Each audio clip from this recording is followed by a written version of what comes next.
슬기로운 자취생활, 우리 동네를 살기 좋은 곳으로 만들기 위해서 지역의회에서 어떤 일을 하고 있는지 알아보는 시간이죠. 경기도의회의 협치가 빛을 발했던 경기도의회 혁신추진단이 1차 결과를 발표했습니다. 경기도 발전을 위해서 어떤 내용들이 나왔는지 경기도의회 혁신추진단 공동단장을 맡고 있는 조성환 경기도의원 전화로 만나봅니다. 의원님 안녕하세요. 네, 안녕하세요. 반갑습니다. 예, 의원님 지금 어디 계십니까? 한국이 아니신가요? 네, 제가 지금 예산안 통과되고요. 네. 베트남에 있는 그 하남성 의회와 교류가 있어가지고 지금 하노이에 와 있습니다. 아, 그러시군요. 하노이에서 이렇게 전화 연결해 주셔서 감사합니다. 네, 다행히 뭐 시차가 2시간 차이밖에 안 나가지고요. 네. 어려움은 없습니다. 아이고, 감사합니다. 의원님, 1년 반 만에 슬기로운 라디오 생활에서는 인사를 다시 해주시는 건데 우리 청취자분들에게 간단하게 인사 한 말씀 먼저 해주실까요? 네, 우리 슬기로운 라디오 생활 슬라생 청취자분들 너무나 반갑습니다. 그 초선인 1년 반 전에 출연해서 또 여러 가지 이야기를 나눴는데 또 재선으로 다시 선출돼서 또 인사드리게 돼서 너무나 뜻깊고 반갑습니다. 저도 좀 슬기로운 생활을 잘 해야 될 것 같은데 많이 청취를 못하고 있어서 좀 죄송합니다. 네. 아유, 반갑습니다. 감사드리고요. 이렇게 슬기로운 라디오 생활을 슬라생이라고 불러주시니까 왠지 더 친근하고 너무 좋은데요. 네네. 뭐 청취자분들 다 알고 계시죠? 네, 아유, 감사합니다. 그동안 정말 바쁘게 의정 활동을 하고 계셨더라고요. 우선 네. 여쭤보고 싶은 게 뭐냐면요. 최근에 경기도의회 혁신추진단에서 발표한 혁신안 내용이거든요. 그거 좀 네네. 간략하게 설명 좀 해주실까요? 네, 12월 20일 날 경기도의 혁신추진단이 논의했던 1차 결과를 발표를 했는데요. 경기도의 혁신추진단은 그 더불어민주당 대표단과 국민의힘 대표단이 지난 8월에 양당이 합의해서 우리 경기도 의회 의원들도 좀 스스로 혁신이 필요한 부분들이 있다.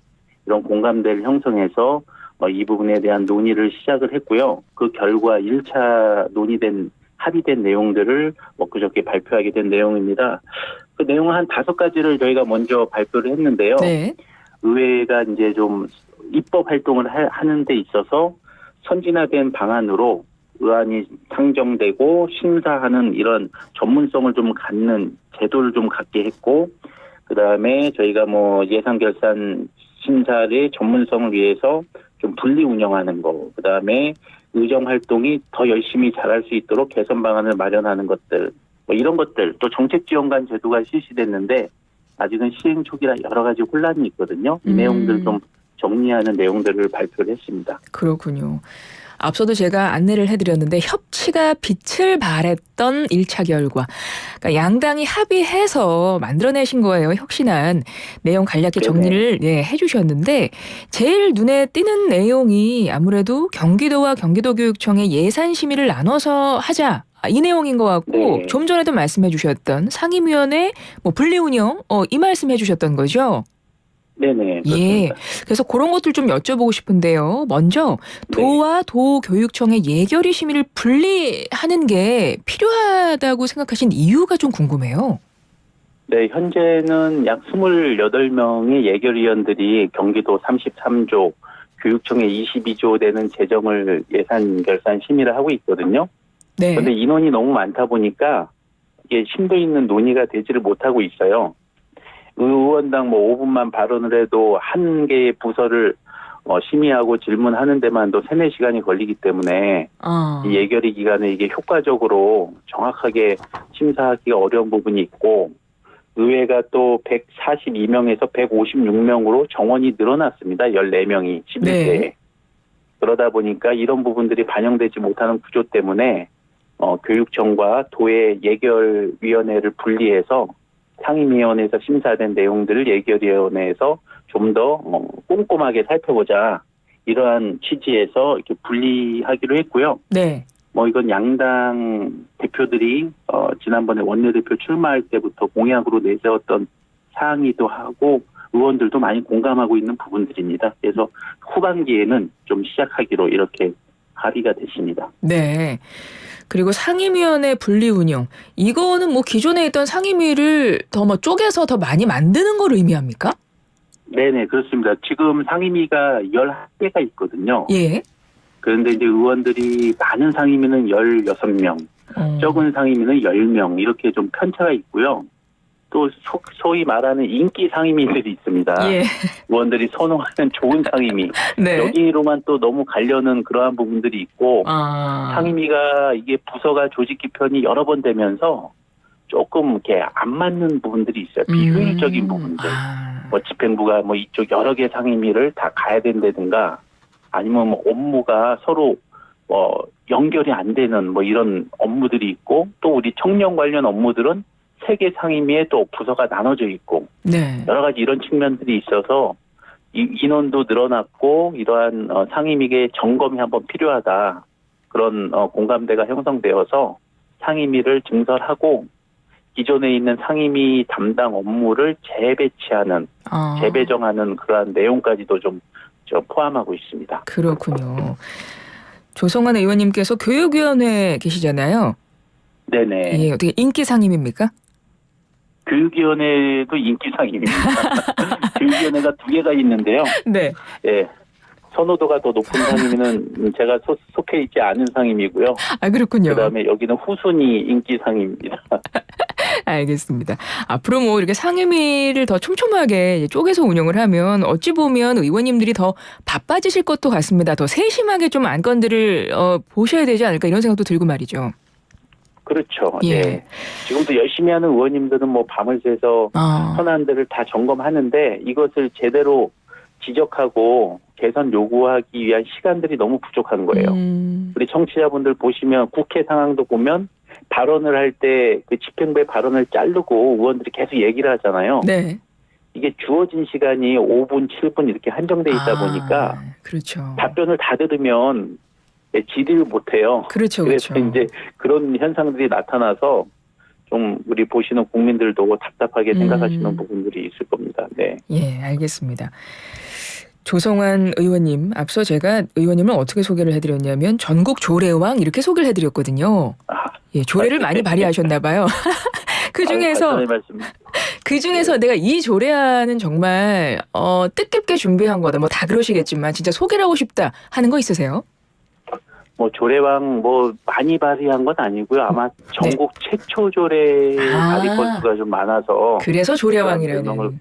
네, 그렇게 된 것 같습니다. 뭐 제가 여러 가지 좀 창의력을 좀 발산하고 또 민생에 관련된 여러 가지 조례들을 발의를 했는데, 네. 제가 뜻깊게 생각하는 조례는 이제 자살 유가족분들을 지원하는 조례. 그다음에 우리 어린아이들 어릴 때 항상 열나고 아프지 않습니까? 맞아요. 그래서 부모님들의 마음을 졸이고 있는데 공공심야 어린이병원 24시간 지원 조례. 공공심야 어린이병원 24시간 운영하는 거요? 네, 그러한 지원 조례를 경기도에서 제가 한 2년, 3년 전에 발의를 했고요. 네. 뭐 치과 초등학생 치과 주치 조례 같은 것도 2018년도에 발의해서 지금은 사업이 활발하게 잘 진행되고 있습니다. 그렇군요. 이런 것들이 기존에 전국에 없었던 조례군요. 네, 없었습니다. 정말 두 가지다. 예, 말씀하세요. 네, 제가 조례를 제정한 이후에 많은 지자체에서 또 다른 의원님들이 좋은 조례라고 평가해 주시고 네. 많이 또 만드셔서 지금은 전국에 많이 확산돼 있습니다. 그렇군요. 아예 길을 만드셨네요. 그래서 길을 만들어서 터주셨군요. 네네. 자살 유가족 지원 조례와 공공심야 어린이병원 24시간 운영 조례에 너무나 진짜 많은 분들이 이런 게 왜 그동안 없었을까라고 생각을 할 정도로, 그래서 뜻깊게 생각하시는 조례 저도 충분히 공감이 되고요. 가사 스트레스 해소 지원 조례도 발의했죠. 어떤 거요? 어떤 코로나 시절에 가사 스트레스. 가사 스트레스 해소. 네. 어떻게 하면 해소되나요? 조례 안에 어떤 내용이 담겨 있나요? 거기에는 이제 가사 일이 되게 힘들고 복잡한데 이것을 인정해주지 않고 스트레스만 쌓여가는 구조지 않습니까? 우리 사회 구조가. 그렇죠. 그래서 이 가사 업무에 종사하는 남편이든 아내분들이든 이런 분들을 좀 즐겁게 지원해드리고 가사를 좀 분담할 수 있는 역할들을 할 수 있는 일들을 지원하는 육아 서비스를 지원한다든가 아니면 도우미가 온다든가 이분들을 모셔서 같이 그 스트레스를 나눌 수 있는 아. 수다 시간을 확보해 준다든가 네네. 이런 사업들을 공모 사업으로 시행을 2년간 했습니다. 그렇군요. 반응이 어떤가요? 반응은 너무 좋죠. 그러니까요. 근데 공모 사업이다 보니까 전체가 아니고 지역별로 부분적으로 시행이 됐었거든요. 또 네. 해달라고 지금 말씀하셔서 아마 내년도 예산에도 또 반영된 걸로 알고 있습니다. 그렇군요. 가사 스트레스 해소해야죠. 이런 거 조례에 왜 없었죠, 네. 그동안? 네. 예. 그리고 의원님이 발의하신 것 중에 이것도 있습니다. 이거는 지난 21일에 본회의 통과를 했군요. 경기도의회 인사청문회 의무화 조례안. 이 내용도 네. 좀 소개를 해 주시겠어요? 뭐 어떤 분들이 인사청문회 대상이 되시는지. 예.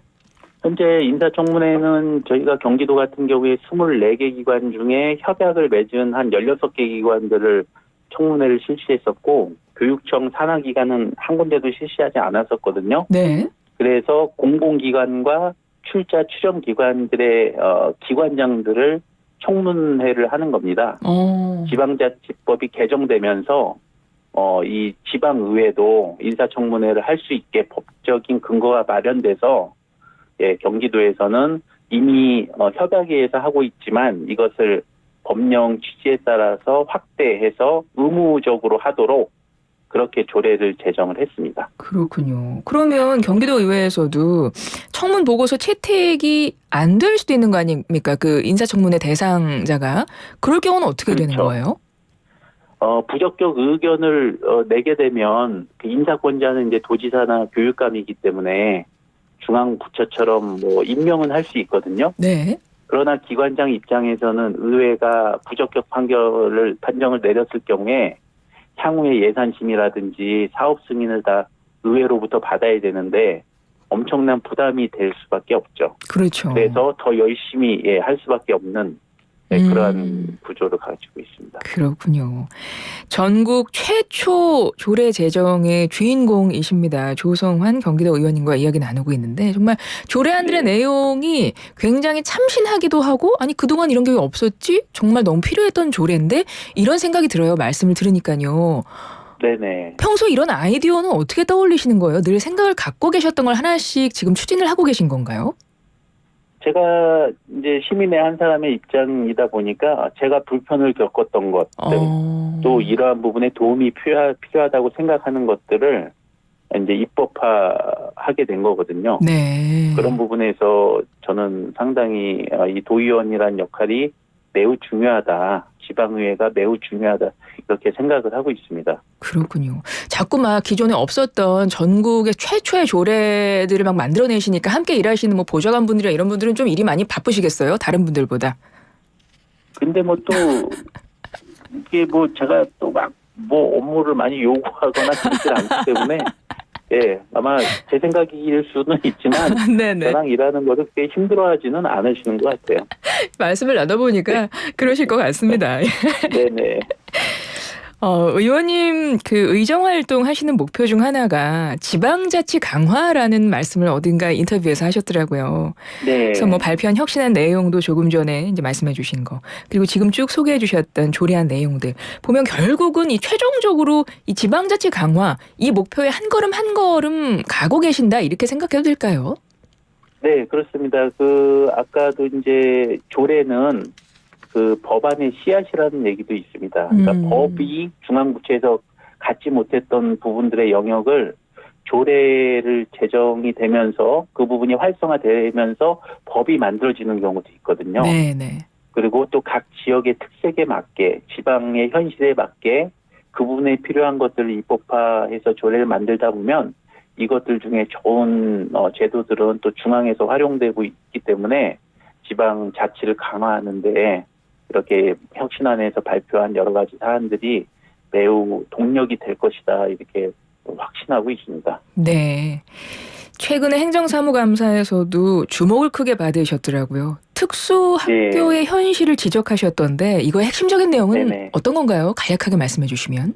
네, 우리 장애를 가진 아이들이 학교에 배정을 받거나 상급학교를 지나갈 때 너무나 부족해가지고 자기가 원하는 곳을 가지 못하거나 임의로 배정해서 탈락하는 경우들이 있어요.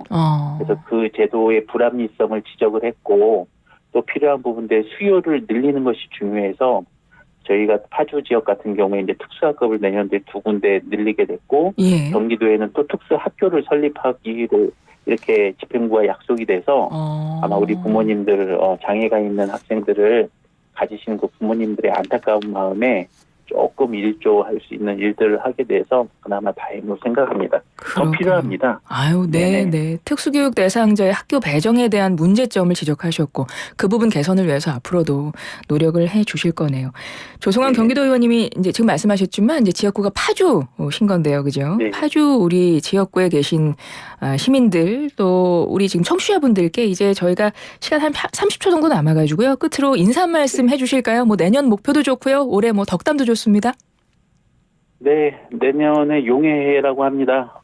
개천에서 용이 날 수는 없는 시대라고들 다 말씀을 하시지만 그래도 우리의 꿈만큼은 용처럼 큰 꿈을 갖고 계시기를 응원드리고 저도 해왔던 것처럼 열심히 의정활동해서 이렇게 하나하나 성과로 이렇게 증명해 보도록 하겠습니다. 건강하십시오. 새해에도 복 많이 받으시고요. 예, 오늘 연결해 주셔서 고맙습니다. 조성환 경기도 의원님이셨는데요. 의원님 새해 복 많이 받으세요. 네, 새해 복 많이 받으세요. 감사합니다. 감사합니다.